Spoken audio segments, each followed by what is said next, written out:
అగ్రం ప్రహార్ జాతరకు వచ్చే భక్తులకు ఎటువంటి ఇబ్బందులు కలగకుండా అధికారులు అన్ని జాగ్రత్తలు తీసుకోవాలని పరకాల ఎమ్మెల్యే రేవూరి ప్రకాష్ రెడ్డి అన్నారు. అగ్రం ప్రహార్ జాతర ఏర్పాట్లపై అధికారులతో శనివారం ఎమ్మెల్యే రేవూరి సమీక్ష నిర్వహించారు.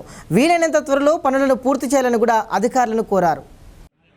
మేడారం తర్వాత ఎక్కువ జనాభా అంటే లాస్ట్ టైం వచ్చి నియర్లీ 25 లక్షల మంది, లాస్ట్ జాతర 25 లక్షల మంది ఈ జాతరను, ఈ తల్లులను, అమ్మక్క సార్లమ్మను దర్శించుకొని వాళ్ళ కోరికలు నెరవేర్చుకోవడానికి మరి వాళ్ళు ప్రయత్నించడం జరిగింది.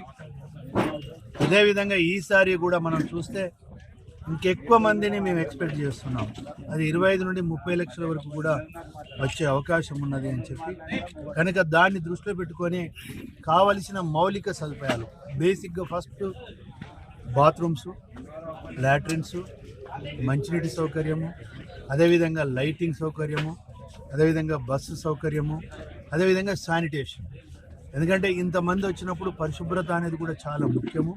అందునుంచి ఎవ్రీ 2 అవర్స్ టోటల్ ఏరియా కూడా క్లీన్ అయ్యే విధంగా చేయడమే కాకుండా అదేవిధంగా ఎన్విరాన్మెంటల్ను కూడా దృష్టిలో పెట్టుకొని, ఎన్విరాన్మెంటల్ యొక్క పరిరక్షణ కూడా దృష్టిలో పెట్టుకొని మేము మొబైల్ శానిటేషన్కి సంబంధించిన రెస్ట్ రూమ్స్ను కూడా మేము ఆర్గనైజ్ చేయాలని చూస్తున్నాం.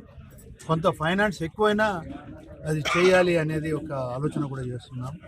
ఓవరాల్గా ఏంటంటే ఇక్కడ వచ్చిన భక్తులకు ఎలాంటి అసౌకర్యం లేకుండా చూసుకోవాల్సిన ప్రాథమిక బాధ్యత మా అందరి మీద ఉన్నది. ఇప్పుడు ఆర్డీఓ గారి యొక్క అధ్యక్షత అంటే మనం టోటల్గా కోఆర్డినేషన్ కన్వీనర్గా ఇవన్నీ కూడా చూసుకోవడం జరుగుతున్నది.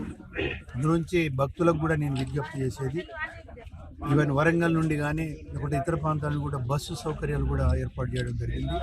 మెడికల్ ఫెసిలిటీస్ కూడా ఏర్పాటు చేయడం జరిగింది. ఎలాంటి ఇన్సిడెంట్స్ జరిగినా వితిన్ మినిట్స్లో రెస్పాండ్ అయ్యే విధంగా ఈవెన్ పోలీసు వ్యవస్థ కూడా టోటల్గా ప్రిపేర్ చేసుకోవడం జరుగుతుంది.